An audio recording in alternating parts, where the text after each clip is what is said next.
Bismillah, alhamdulillah, salatu wassalamu ala rasulillah. Assalamu alaikum wa rahmatullah. Wa dhakkirhum bi ayyamillah. Dieu dans le Coran ordonne à son prophète sallallahu alayhi wa sallam et à tout imam, savant, prédicateur et même aux parents d'interpeller les musulmans, les jeunes, les moins jeunes, ceux qui sont cultivés, ceux qui ne le sont pas, sur une thématique bien particulière qui est l'histoire. Puisque Dieu dit dans ce verset, qui est dans la sourate Al-Hajj, si ma mémoire est bonne, rappelle aux musulmans les grands événements historiques qui ont fait la gloire de l'islam. C'est-à-dire, le musulman doit connaître son passé. Et en particulier, des événements durant lesquels la justice l'a emporté sur l'injustice. On appelle ça, dans le Coran, un jour de Dieu. Ayyamillah, les jours de Dieu. Les jours des dieux sont les jours où les croyants, qui sont les porte-étendards de la vérité et de la justice, ont le dessus sur les ennemis de la justice. Donc vous voyez que notre religion est une religion qui nous invite à butiner dans tous les domaines. Il faut avoir des connaissances dans ce qu'on appelle ilmu ash-shar', la science purement religieuse, mais aussi dans les sciences dites aujourd'hui profanes. Il faut faire de l'histoire, il faut faire de la biologie, de la zoologie, de la politique, de la sociologie, de la philosophie. D'ailleurs, si vous lisez le Coran avec attention, vous verrez qu'un tiers du Coran il fait d'histoire, n'est-ce pas? Un tiers du Coran, 600 pages, coupé en 3, 200 pages, ce sont des histoires. Pourquoi à votre avis? Pourquoi est-ce que Dieu a parsemé les sourates du Coran, parsemé dans les sourates du Coran des histoires? Vous savez pourquoi? Parce que l'histoire c'est quelque chose de concret. Vous avez ce qu'on appelle l'abstrait et le concret. Vous avez des idées, et ces idées-là, si on ne vous donne pas un modèle, un exemple, si on ne vous les dessine pas, si on ne les traduit pas en film, en pièces de théâtre, vous allez avoir du mal à comprendre, à entendre et à retenir. Racontez aux enfants la vie du prophète, alayhi salatu wassalam. Ils vont comprendre certaines choses, moins d'autres, retenir, oublier. Mettez-leur un dessin animé d'1 heure sur la vie du prophète. Mettez-leur un film qui dure 1 heure sur la vie du prophète. Ça sera gravé à jamais. Parce que l'être humain comprend mieux et retient mieux, est beaucoup plus influencé quand il entend, quand il voit, quand il ressent, quand il touche. Quand les 5 sens sont interpellés, ça a beaucoup plus d'impact sur lui. C'est pour ça que Dieu nous met dans le Coran à chaque fois des modèles, des exemples, des événements. Donc l'histoire, c'est une matière fondamentale. Et a fortiori l'histoire de l'islam et des musulmans. Puisque nous devons tirer des leçons de ce que les musulmans ont fait de bien ou de mal pour reproduire le bien et éviter de faire le mal. La prochaine fois, on parlera de Badr.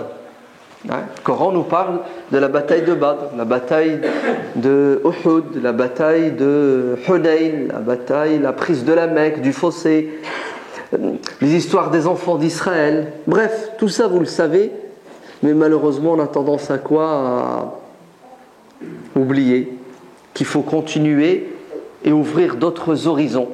Car les histoires du Coran, on les connaît plus ou moins. On les a déjà entendues 1 fois, 2 fois, 3 fois. Il ne faut pas se contenter de ce qu'on sait. Plus on en sait, mieux c'est, et plus on comprend ce qui se passe aujourd'hui. L'histoire se répète. Tilkal ayyamu nudawiluha bayna an-nas. C'est ce que Dieu dit dans le Coran. Il y a des lois qui régissent les sociétés. Si vous connaissez les lois, vous allez pouvoir vous en sortir. Si vous êtes des ignorants, vous allez subir le mal de l'être humain, l'injustice de l'être humain, car sur terre il y a des injustices.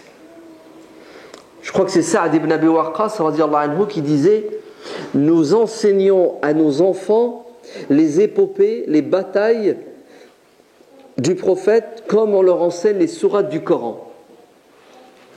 Comme on leur enseigne les sourates du Coran, parce que c'est fondamental et important, on leur parle aussi de ce qui est arrivé du vivant du prophète.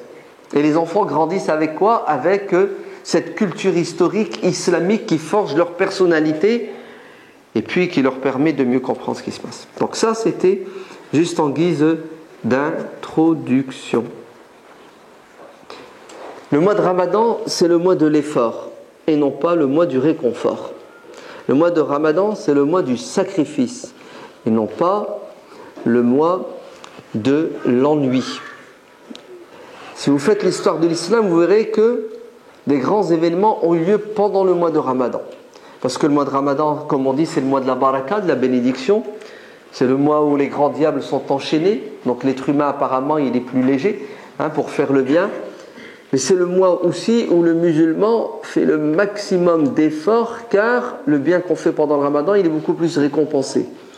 Le mois de Ramadan ne doit pas être synonyme d'oisiveté. Je m'ennuie, les journées sont longues, j'ai du mal à faire le Ramadan. Non, le Ramadan, on doit être en mouvement, en permanence. Si on n'arrive pas à faire du bien pendant le mois de Ramadan, alors qu'on est en état de spiritualité intense, notre âme se libère parce que le corps perd du poids.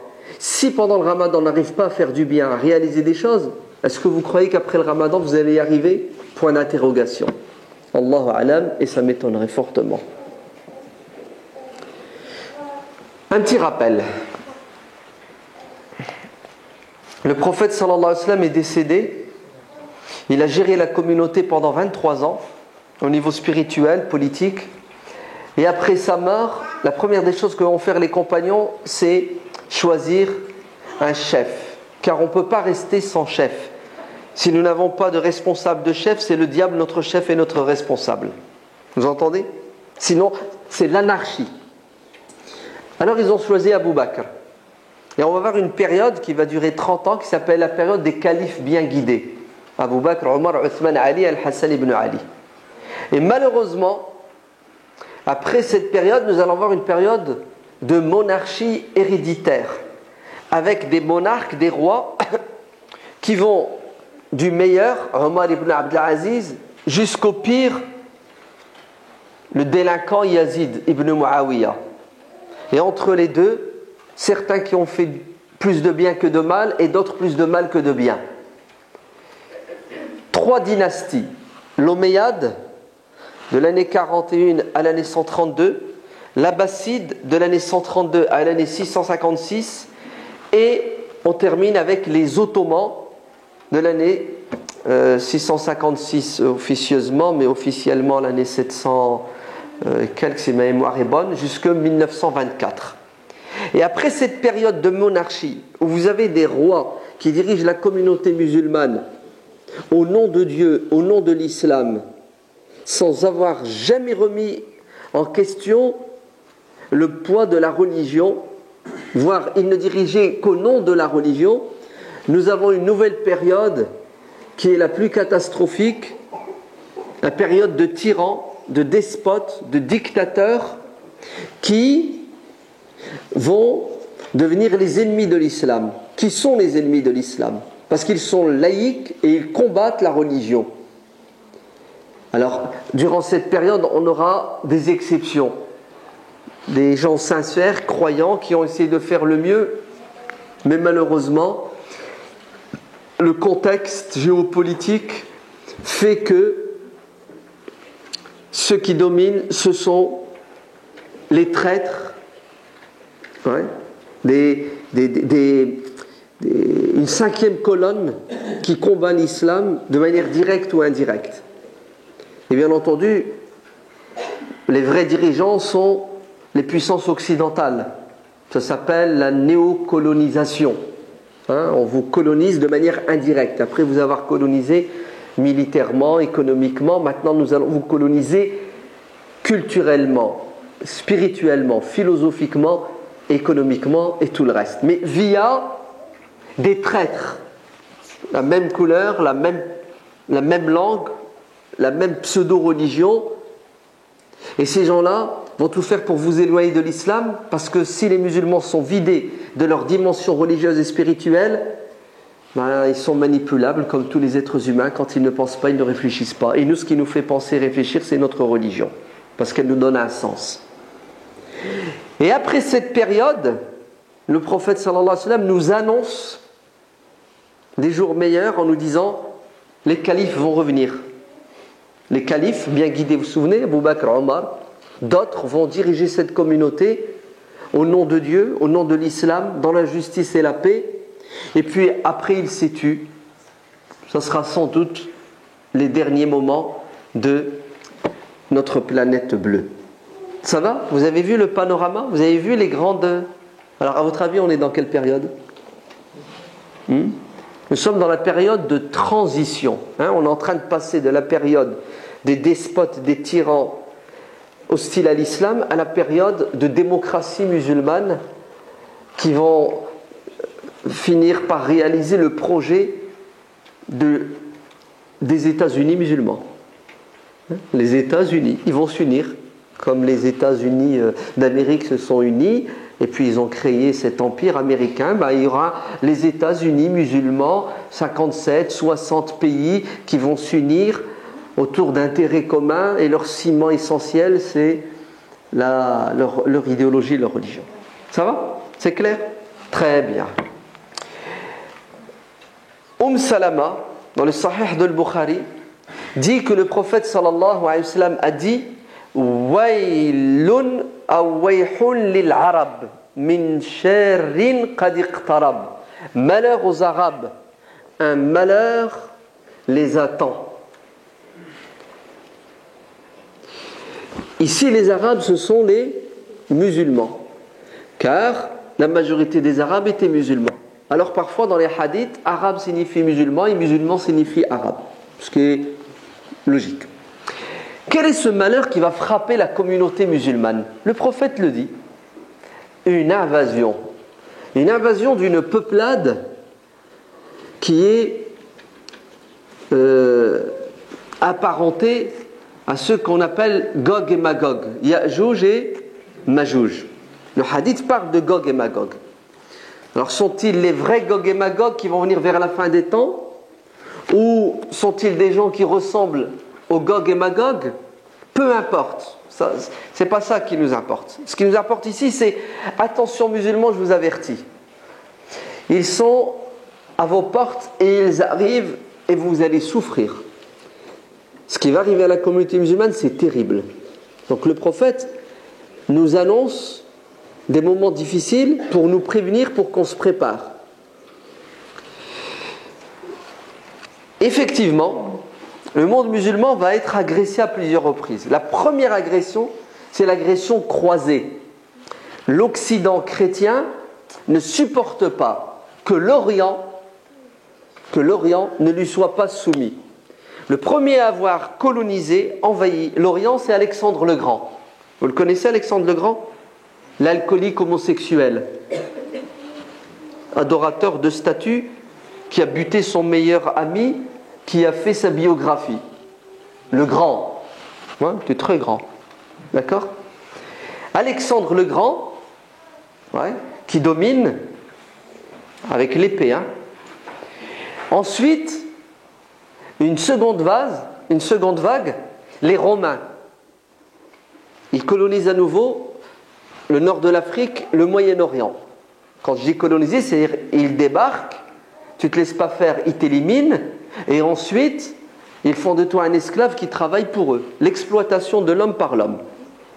Les musulmans, alhamdulillah, avec Omar ibn al-Khattab, libèrent le Moyen-Orient et l'Afrique de la domination des Perses et des Byzantins, des Romains, mais ils ne baissent pas les bras.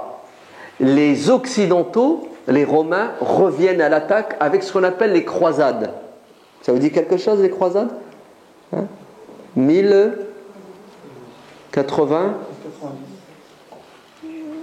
Non, mais 96. Le pape Urbain II, Clermont-Ferrand, l'appel aux croisades. 1098, Jérusalem est prise. Jérusalem est le croissant fertile. Le Liban, la Syrie, la Palestine, partie de l'Irak, tout ça, et la Turquie. Les croisés arrivent pour casser du païen. du païen, les mécréants, les infidèles. Et ils débarquent. Rouleau compresseur, massacre à la tronçonneuse. Les Seldjoukides ont essayé de les arrêter, impossible. Trop nombreux, et ils ne respectent aucune règle. Il y a des lois pour faire la guerre, rien n'est respecté. Et les musulmans se font envahir, dominer, coloniser. Vous savez pourquoi ? Parce qu'ils sont divisés, tout simplement. Pas parce qu'ils sont moins nombreux. Non, parce qu'ils sont divisés. Comme Dieu le dit dans le Coran, il nous avertit وَلَا تَنَازَعُوا فَتَفْشَلُوا وَتَذْهَبَ رِيحُكُمْ. Ne vous disputez pas, vous allez vous diviser, vous allez vous affaiblir et votre force n'existera plus. Si vous n'avez pas de force, vous ne pouvez pas arrêter l'ennemi. Ah oui. Les Seldjoukides, qui étaient en Turquie, qui étaient l'avant-garde de l'armée de la communauté musulmane, appellent au secours leurs frères musulmans de Bagdad, leurs demi-frères musulmans chiites d'Égypte. Personne ne répond, parce qu'ils sont occupés. Les musulmans à Bagdad et en Égypte, du moins les dirigeants, les hommes politiques, les intellectuels, ils sont occupés à regarder la télé, à regarder la Coupe d'Europe, la Coupe du Monde, la Coupe de tennis. Non, même pas, ils sont en train de jouer à la play. Ouais. Et leurs frères musulmans leur disent « Ils arrivent, aidez-nous, parce qu'après nous, c'est à votre tour. » Rien, ça n'arrive qu'aux autres les malheurs. Ils sont loin. Alors vous savez ce qui va se passer ? Les musulmans sont défaits. La prise de Jérusalem. Il faut attendre quelques années pour qu'ils se réveillent du traumatisme avec Mawdoud, le premier, qui déterre la hache de guerre et qui lance la résistance. Et subhanallah, Mawdoud, radiyallahu anhu, il est assassiné dans la mosquée Al-Jumu'ah alors qu'il dirige la prière. Vous savez par qui ? Par un musulman. Toujours la 5e colonne, les traîtres. Et vont naître à cette époque-là des sectes, et parmi ces sectes, une secte terrible qui va travailler en collaboration étroite avec l'armée ennemie, avec l'envahisseur. On les appelle El-Hashashin. En français, ça donne les assassins. Les assassins, c'est comme ça qu'on les appelle. Une secte chiite, ismaélite. Ils sont nés dans le nord de l'Iran. Alamout, ça vous dit quelque chose, Alamout ? Là-haut dans les montagnes. Et ces gens-là, ils étaient embrigadés pour commettre des crimes. Ils ont essayé de tuer Salah ad-Din à plusieurs reprises. Il a été blessé d'ailleurs. Parce qu'après Mawdoud, Imad Din Zanki, Nour-Din Mahmoud Shahid, Salah ad-Din Saladin le Grand, Salah ad-Din va réussir à reprendre Jérusalem. Les croisés sont affaiblis. Ça déclenche les foudres à nouveau des Occidentaux. Et vous avez 3 rois, le roi d'Angleterre, le roi d'Allemagne, le roi de France, Richard Cœur de Lion, ça vous dit quelque chose ? Robin des Bois, ouais, qui débarquent avec une armée encore plus puissante pour se venger de Salah ad-Din qui leur a repris Jérusalem. Et pendant 2 ans, Salah ad-Din va souffrir. Pendant 2 ans, Salah ad-Din va devoir à la fin s'asseoir à la table des négociations avec son ennemi Richard Cœur de Lion et céder des forteresses et des villes qu'il avait conquises. Tout ça pourquoi ? Parce que ces pseudos, ces demi, ces quarts de frères musulmans le regardent et l'observent et ne font rien pour venir le soutenir. Il est avec ces quelques milliers d'hommes qui sont fatigués, ça fait 15 ans qu'ils se battent. Alors il est obligé de faire ce qu'on appelle la trêve de Ramla, où il cède. Pourquoi ? Pour se reposer. Wallah, Salah ad-Din, c'est un musulman extraordinaire, radiyallahu anhu. Il faudrait faire une conférence que sur Salah ad-Din, ouais, pour connaître les vrais héros de l'islam. Ben écoutez, Salah ad-Din, la dynastie Ayyubide. Après, nous allons avoir une dynastie qui s'appelle les Mamlouks, el-Mamalik. qui est à l'origine des esclaves, qui vont finir par prendre le pouvoir et qui vont diriger une partie du monde musulman, et leur quartier général, leur QG, c'est en Égypte. Les croisés vont se faire chasser définitivement de cette région grâce aux Mamelouks. Et à nouveau, écoutez bien, l'Occident, colonisateur en permanence, ne supporte pas cette défaite et il revient à l'attaque. Mais cette fois, il va revenir à l'attaque de manière sournoise. Le pape, écoutez bien, le pape, sa sainteté, va entrer en contact avec qui? Avec les Mongols. Là-bas, la Mongolie, vous savez, le nord de la Chine. Des gens qui n'ont rien à voir avec les religions révélées, leurs croyances. Et il va y avoir une alliance satanique entre le monde occidental chrétien et le paganisme mongolien. Excusez-moi, c'est pas comme ça qu'on dit mongol, mais ouais. Non, vous allez comprendre que ce sont des Mongols. Ouais. C'est terrible, hein. C'est tellement terrible que le grand historien Ibn al-Athir, écoutez bien, Ibn al-Athir il s'appelle, il a une encyclopédie historique qui s'appelle Al-Kamil fi Tarikh. Ibn al-Athir, contemporain, quand il arrive à la période des Mongols, vous savez ce qu'il écrit dans son livre? Il a dit: ça fait des années que j'essaie de mettre par écrit les pompées mongoles, ce que les Mongols ont fait dans le monde musulman. Et ça fait des années que j'ai un blocage psychologique, je n'arrive pas. Ouais. Allez, imaginez-vous un gosse qui a vu son père se faire torturer, sa mère violée, brûlée, ses frères et ses sœurs découpés en morceaux. Ce gosse, il est traumatisé, oui ou non? Ce gosse, il lui faut 50 psychologues et psychiatres pour le faire parler. Et peut-être qu'il va parler dans 20 ans, dans 30 ans. Les mêmes Ibn al-Athir dit: je n'arrive pas à mettre par écrit ce que les Mongols ont fait, tellement c'est terrible et horrible. Car ce que les Mongols ont fait, aucun être humain ne l'a fait sur terre et aucun autre être humain ne le fera, sauf peut-être Yajouj wa Majouj, à la fin des temps. Voilà ce qu'Ibn al-Athir dit. La pire des choses qui est arrivée sur terre, c'est l'invasion mongole. Et il a raison, Ibn al-Athir. Après, la thérapie qu'il va faire, il va mettre par écrit. Et lisez ce que les Mongols ont fait dans le monde musulman. Un truc de ouf. Écoutez maintenant. Les croisés vont s'allier avec les Mongols pour attaquer le monde musulman par l'Est. Les croisés attaquaient le monde musulman par l'Ouest. Maintenant, l'invasion va venir de l'Est. C'est-à-dire que les Mongols quittent leur steppe et avancent vers le Pakistan, le Sindh, c'est comme ça qu'on l'appelait avant, qui est musulman, et le Hind, une partie de l'Inde, qui est musulmane, l'Afghanistan. Et là-bas, nous avons une dynastie musulmane qui s'appelle les Khawarizm Shah. Malheureusement, écoutez bien, celui qui dirige cette dynastie va appeler au secours celui qui est censé représenter la communauté musulmane et la défendre, le garant des libertés et le garant de la sécurité et de la protection de la communauté musulmane, qui s'appelle le calife de Bagdad. Bagdad, c'est la capitale du monde musulman. Les Abbassides. Et à votre avis, est-ce que les Abbassides vont réagir? Est-ce que le calife va réagir? Non. Le calife ne réagit pas.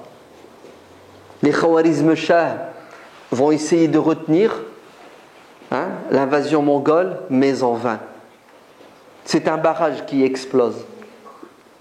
Et le génocide commence. Le génocide commence. Quand les Mongols passent quelque part, il n'y a plus de vie. C'est comme Nagasaki, Hiroshima. Vous entendez? Ils jettent une bombe, il ne reste même pas les arbres, ni les animaux. Et ce sont des massacres de 100 000 personnes. Les livres d'histoire parlent de 700 000 personnes qui sont tuées. Et les Mongols sont tellement fatigués de tuer qu'ils ont inventé une manière de tuer exceptionnelle. Ils font des prisonniers parmi les musulmans et ils les traînent avec eux dans leur avancée et ils les utilisent comme boucliers Quand ils font les sièges, ils les mettent devant. Comme ça, les musulmans, ils sont obligés de tuer d'abord leurs frères musulmans pour atteindre les Mongols. N'est-ce pas? Et ils gardent d'autres prisonniers pour, une fois avoir pris la ville, pour que ce soit ces prisonniers musulmans qui exécutent, qui décapitent leurs frères musulmans. Est-ce que vous vous rendez compte? Ils utilisaient les bras des musulmans pour tuer les musulmans. Et ils avançaient comme ça, de ville en ville, de ville en ville. Et ils ont trouvé sur leur passage des traîtres, des gens qui ont vendu leur âme au diable et qui ont pactisé avec les Mongols contre leurs frères, sous prétexte qu'ils allaient avoir la vie sauve. Est-ce que vous croyez que les Mongols ont une parole? Est-ce que vous croyez que le colon a une parole? Est-ce que vous croyez que le colon va respecter ses engagements? Ce qu'il fait, c'est mauvais, la colonisation. A fortiori, tout le reste, c'est de la bagatelle. Les Mongols avancent. Ils avancent. Ils avancent. Au secours musulmans, aidez-nous. Non. Au secours musulmans, réveillez-vous. Après nous, c'est vous. Non. Notre cher calife est occupé. Vous savez à quoi il est occupé? Il est occupé à des ballets. Les ballets. Il n'y avait pas de télé à l'époque. La télé, vous savez, c'était quoi? C'était les soirs, la cour, Louis XIV, Versailles. Ouais. Des chanteurs, des danseuses, la bouffe, un peu de nabid, un peu de vin non fermenté. Oui, c'est la réalité. Voilà à quoi les musulmans sont réduits au 7e siècle. Divisés et dans la luxure, c'est-à-dire le dévoiement total. El-haram, matin, midi et soir. Ce qui devait arriver, arrive. Les Mongols arrivent à Bagdad. Eh oui. Et ils encerclent Bagdad. Bagdad, le joyau du monde de l'époque. Le centre du monde. 1,5 million d'habitants. C'est comme si je vous disais 15 millions aujourd'hui. Le siège de Bagdad va durer plusieurs semaines. Et à la fin, les Mongols vont réussir à pénétrer dans la ville de Bagdad et ça va être le massacre. Ibn Kathir, dans le Bidawa al-Nihaya, raconte. Vous savez ce qu'il a dit? Il a dit les Mongols sont restés à Bagdad le temps de tout détruire, tout brûler, tuer, violer. Allez, des monstres. Hein, vous avez déjà vu des films où il y a des... Juste parenthèse, hein, parce que je sais que les jeunes ont une culture cinématographique assez pointue. Vous avez tous vu le film Le 13e guerrier, non? Non? Oh, excusez-moi, je retire ce que j'ai dit. Excusez-moi. Non, mais si vous devez regarder des films, regardez des films qui ont un peu de réalité historique. 13e guerrier, c'est qui? C'est l'histoire d'Ibn Fadlan, radiyallahu anhu, rahimahullah, hein, l'ambassadeur musulman de Bagdad qui a été envoyé dans les pays nordiques, en Scandinavie. Ok? Et il va rester là-bas plusieurs mois et il va revenir avec un récit extraordinaire sur les pays scandinaves qu'on a aujourd'hui. Ils en ont fait un film. Bon, le film, il y a 10% de vrai, tout le reste c'est du cinéma. Mais moi, ce que je voulais juste que vous compreniez, c'est dans le film, il y a des envahisseurs, je ne sais pas comment ils s'appellent, c'est des trucs bizarres. C'est exactement ça les Mongols, des suceurs de sang, des vampires, des chauves-souris. Vous entendez? Des monstres. C'est comme ça qu'ils sont décrits et c'est réel. Vous savez pourquoi c'est réel? Parce qu'Ibn Kathir dit les gens, pour fuir les Mongols, se réfugiaient dans les égouts de la ville de Bagdad. Bagdad était, alhamdoulilah, une ville moderne, hein, avec des lumières la nuit, des égouts et des trottoirs. Les gens ont vécu dans les égouts pendant 1 mois, pendant 2 mois. Ceux qui sont ressortis vivants des égouts, ouais, après avoir mangé les cadavres de leurs frères musulmans, vous entendez, étaient, comme dit Ibn Kathir, des squelettes, ashbah, des fantômes, méconnaissables. La moitié de la population a été décimée, on leur a coupé les têtes, on les exécutait. L'autre moitié, ou le quart, les maladies. Vous savez pourquoi? Parce que les cadavres par milliers, à la fin, ça crée quoi? Ça crée des épidémies. Alors la solution, c'est quoi? On a mis le feu à Bagdad, voilà, pour arrêter les épidémies. Et là, on a tué non pas uniquement des humains, mais on a tué ce qui est plus cher que l'humain, l'héritage culturel d'une civilisation qui a plus de 600 ans. Des millions de livres vont brûler, être jetés dans les fleuves, le Tigre et l'Euphrate. Les historiens disent qu'il y avait tellement de livres dans le Tigre que parfois on pouvait passer d'une rive à l'autre sans emprunter les ponts. Tu marchais sur les livres. Et l'eau du fleuve a changé de couleur. Et ce qui est bizarre avec les Mongols, vous savez, c'est quoi? C'est qu'ils ne vont pas chercher à exploiter, à prendre des musulmans ce qu'ils ont de meilleur. Ce n'est pas leur objectif. Leur objectif, c'est de commettre un génocide. Les musulmans, vous savez, quand ils ont fait des conquêtes, ils prenaient des autres ce qu'ils avaient de meilleur pour le développer. Parce que vous vous rendez compte qu'il y avait des califes, quand ils avaient des princes, des rois prisonniers chez eux, ils les rançonnaient moyennant des livres. Ils disaient à un seigneur chrétien, tu veux ta liberté? Tu as des livres? Oui, tu me donnes tes livres, je te libère. Vous avez vu la clarté, vous avez vu, c'est le top, c'est le summum. Non, là vous savez qu'est-ce qu'on a là? Là on a des gens qui se font un malin plaisir. Ibn Kathir dit que le Mongol, les Mongols ils étaient petits, leurs chevaux aussi d'ailleurs. Les Mongols, à Bagdad ils faisaient quoi? Ils prenaient des gens, ils les arrêtaient, ils leur mettaient des cordes au cou et les attachaient les uns derrière les autres, comme on attache 10 moutons, et ils les emmenaient, ils s'arrêtaient à l'entrée d'une taverne, un café, ils prenaient une bière. Avant d'entrer, ils disaient aux musulmans, restez là, j'arrive. Je m'en vais boire un coup et je reviens. Et quand ils ressortaient, les musulmans étaient toujours là, ils attendaient. Alors qu'ils les emmenaient à l'abattoir. Et ils les emmenaient et ils les exécutaient les uns derrière les autres. C'est pour vous montrer à quel point les musulmans étaient d'abord défaits psychologiquement. Et le proverbe à l'époque, c'était celui qui vous dira que les Mongols peuvent être vaincus est un menteur. Les Mongols sont invincibles. Les Mongols sont invincibles. Et c'est la pire des choses qui puissent arriver à une communauté. C'est de croire qu'elle ne peut pas résister et qu'elle ne doit pas résister. Alors les Mongols font la fête. On a pris la capitale, le centre. A fortiori, on va prendre le reste. Alors ils continuent leur avancée. Après l'Irak, ils se rapprochent de la Syrie, Damas, n'est-ce pas? À Damas, ils vont trouver de la résistance, mais ils prennent les autres villes, Alep, Homs, et ils avancent. Et ils se rapprochent de quoi? Ils se rapprochent de la Palestine, la Terre Sainte.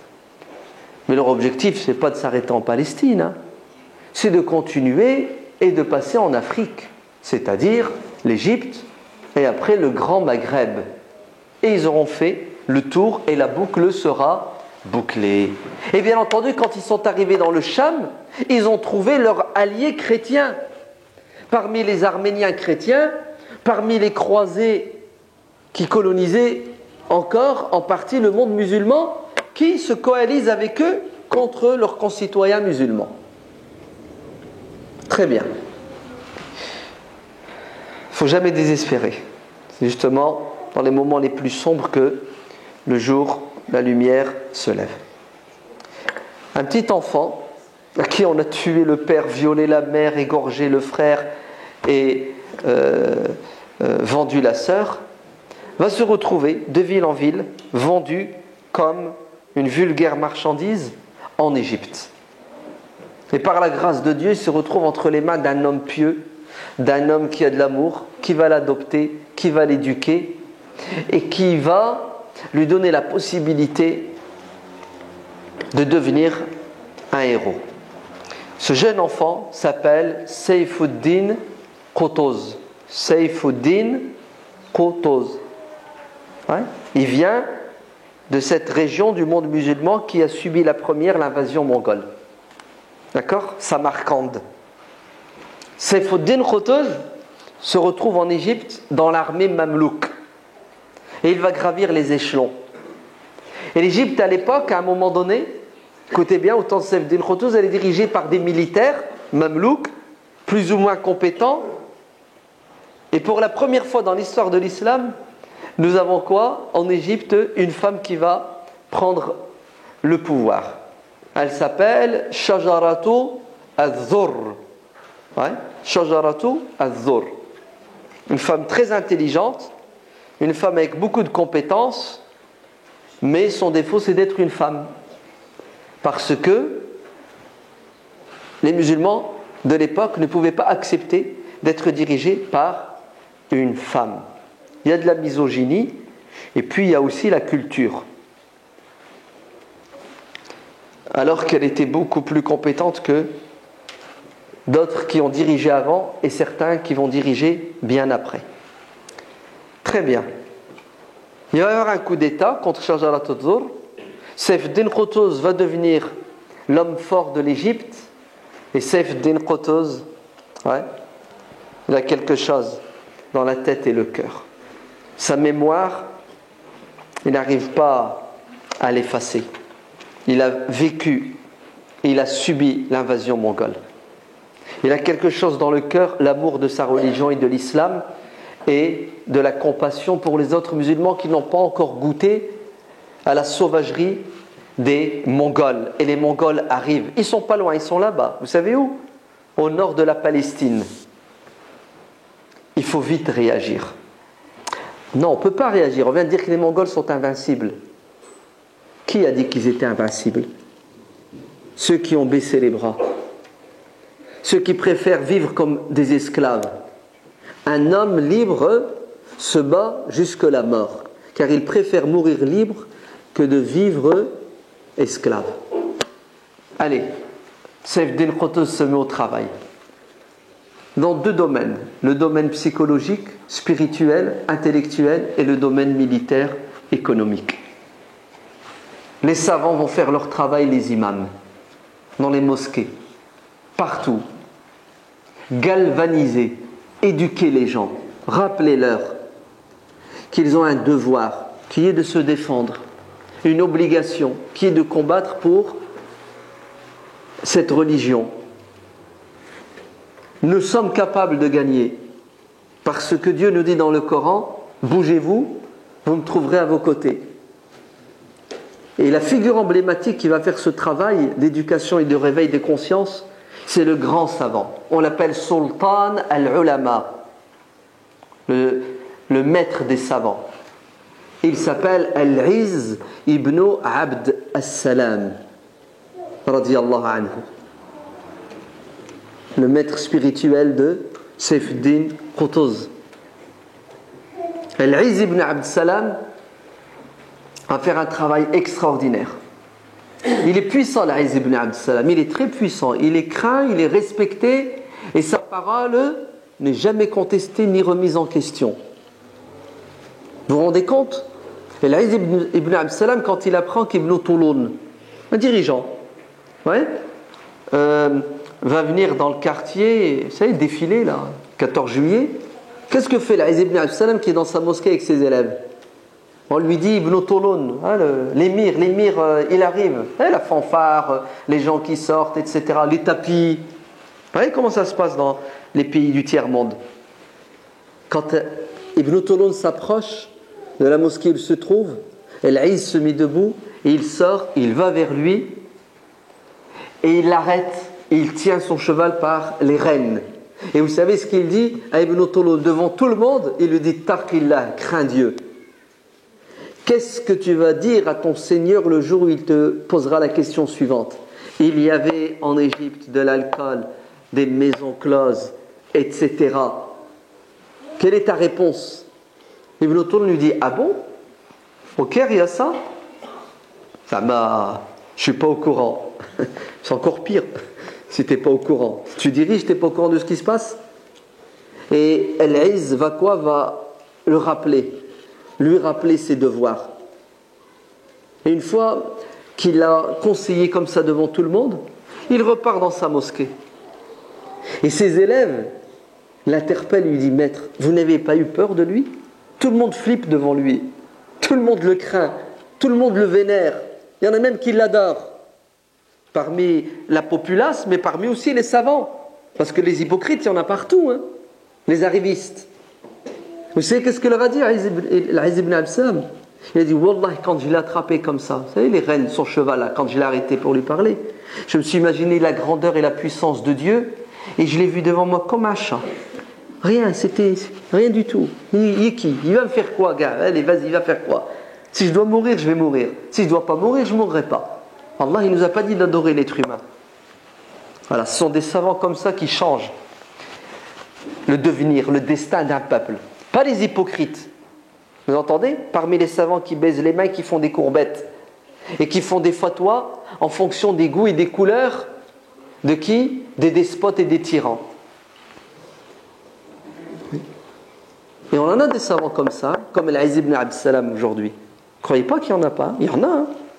Certains sont en prison, d'autres en résidence surveillée, d'autres ils sont tombés martyrs. Hein, ils ont été assassinés, ils ont été pendus haut et court. Sayyid Qutb, rahimahullah. Sayyid Qutb, c'est pas n'importe qui. Sayyid Qutb a été. Il n'a même pas été. Si, il a été jugé. C'est lors du tribunal, excusez-moi les mots, l'imbécile qui jugeait Sayyid Qutb, vous savez ce qu'il a demandé à Sayyid Qutb? Il a demandé de réciter la Fatiha à l'envers. Dalin, la, wa. C'est dur, hein, vous n'arriverez pas à le faire. Récite-nous la Fatiha à l'envers. Pour vous montrer, regardez, Sayyid Qutb, une sommité intellectuelle, un homme exceptionnel, et en face de lui, un militaire qui sait ni lire ni écrire. Et c'est Jamal Abd Nasr, le plus grand despote du monde arabe, de Moscou, à côté de Khrouchtchev, qui va quoi? Qui va prononcer l'arrêt de mort de Sayyid Qutb. Pendez-le, tuez-le. Alors que quelques semaines avant, quelques mois avant, il lui a fait une proposition pour devenir ministre de la culture. Sayyid Qutb, il lui dit, ce doigt qui s'incline devant Dieu dans la prière ne va pas s'incliner devant un despote et un tyran. Tu veux m'acheter? Ça va pas, non? Il n'y a qu'une mort, autant mourir libre dans la vérité. Et Sayyid Qutb a été pendu haut et court. Et c'est quoi son péché? C'est d'avoir cherché à quoi? À libérer son pays de la colonisation culturelle. Abdul Qadir Aouda, des dizaines et des dizaines, pas un, pas deux, exécutés. Parce que c'était des savants libres qui avaient le sens de la responsabilité. Et vous trouverez toujours des despotes et des tyrans et des hypocrites à leur côté. Bon allez, arrêtons de parler du passé, parlons du présent. Regardez ce qui se passe en Égypte. Regardez ce qui se passe en Égypte. Coup d'État. Vous êtes d'accord? Béni par le monde entier, sauf la Turquie. Chapeau Erdogan. Allahu Akbar. Le reste de la racaille. Ouais. 2. Hadola, les militaires qui ont fait le coup d'État. Ils ont qui à leur côté? Cheikh Al-Azhar. Cheikh pseudo-salafi. Pour leur dire, oui, vous avez raison. Vous avez raison. On vous soutient, on vous maintient au pouvoir. Au nom de Dieu. Et après, ils vous font des vidéos sur YouTube. Ils vous les postent. Al-Kalb al-Awi al-Qardawi. Vous savez pourquoi il s'attaque à Al-Qardawi? Parce que Al-Qardawi, c'est l'Aziz ibn Abdsalam du 20e et 21e siècle. Ouais. Celui qui dit le haqq et la vérité, même s'il doit y laisser sa peau. Et Allah alam où il est maintenant. D'après la rumeur, il sera en prison en Égypte. Ouais. Vous vous rendez compte? Al-Qardawi, à qui on a posé la question en direct. Qu'est-ce que vous pensez de quelqu'un qui serre la main à Shimon Peres, le président d'Israël, qui a massacré le peuple palestinien, qui commence à massacrer le peuple palestinien? Ah, mais vous dites quoi d'un chef d'État arabe qui serre la main à l'ennemi des Palestiniens, donc des musulmans? Zama, tu dis quoi de l'émir du Qatar qui a reçu Shimon Peres et qui lui a serré la main? Tu sais, ils ont voulu le mettre en porte-à-faux. C'est ce qu'il a dit, le Qardawi. Il a dit, il doit laver sa main 7 fois avec de l'eau et la 8e avec de la terre. Ça va, vous avez compris? Zama, vous croyez que parce que j'habite au Qatar, je vais vendre mon âme au diable? Al-haq ahaqqu an yuttaba'. Al-Aziz ibn Abd Salam, parce qu'il ne craignait que Dieu, parce qu'il a assumé sa responsabilité de savant, qui est d'éclairer les gens et de les libérer, il a réussi, en l'espace de 18 mois, à réveiller une partie du peuple égyptien. Et quand Saif Din Qutuz va lui dire « Fais-moi une fatwa pour ramasser des fonds », c'est-à-dire pour dire aux gens de faire un effort de guerre financier, vous savez ce qu'a dit l'Azim al-Salam? Il a dit « Niet, je vais demander au peuple de donner de l'argent quand vous, la haute classe, les dirigeants, les nobles, les bourgeois, les militaires, vous allez donner tout ce que vous possédez. Et si tout ce que vous avez, vous l'investissez dans l'effort de guerre, ce n'est pas suffisant, à ce moment-là, je m'adresserai aux petites gens, au peuple. Allez, on commence par vous. » Ils ont dit quoi à votre avis? Ils ont dit « Amen ». Ils ne peuvent pas discuter. On était à cette époque-là où le savant, c'est lui qui dirige et qui commande. Et ils ont donné, et ils ont montré l'exemple. Et le peuple a suivi. Le problème de notre communauté, ce sont les dirigeants politiques et les dirigeants religieux. Les politiques sans foi ni loi, les religieux qui se soumettent aux politiques pour des intérêts purement matériels. On prépare la résistance. Le jour J arrive. Saif Din Qutuz, avec Al-Izz ibn Abd Salam, vous entendez? Les savants, ils allaient au champ de bataille. L'armée musulmane d'Égypte, l'armée de métier, mais aussi les volontaires parmi le peuple, les petites gens, tout le monde. Vous connaissez tous l'histoire de cette femme. Quand l'Izz ibn Abd Salam a appelé le peuple à l'effort, et une femme est venue avec ses tresses. Elle lui dit « Tiens, mes cheveux, c'est tout ce que je possède. Faites avec mes cheveux une corde pour attacher vos chevaux. C'est tout ce que je possède, mes cheveux. » Là, ils sont partis pour rencontrer les monstres.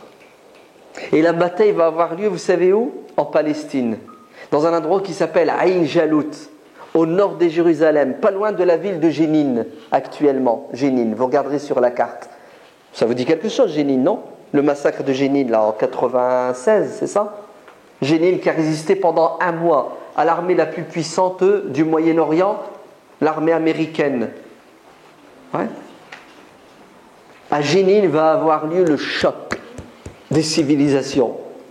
Les Mongols et les musulmans. Les Mongols,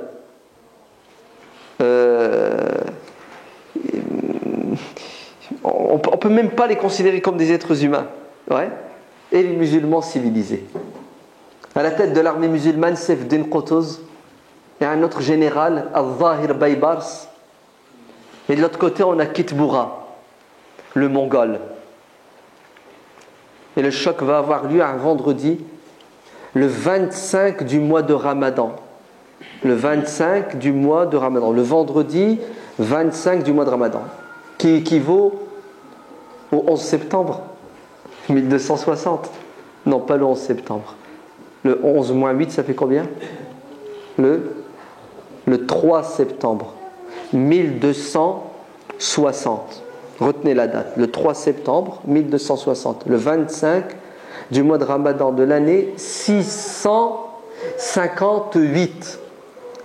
Vous savez, ça veut dire quoi 658? Ça veut dire 2 ans après la chute de Bagdad. Bagdad est tombé en 656. Et 2 ans après la chute de Bagdad, la communauté musulmane renaît. Grâce à qui? Grâce à Al-Izz ibn Abd Salam, Saif Din Qutuz.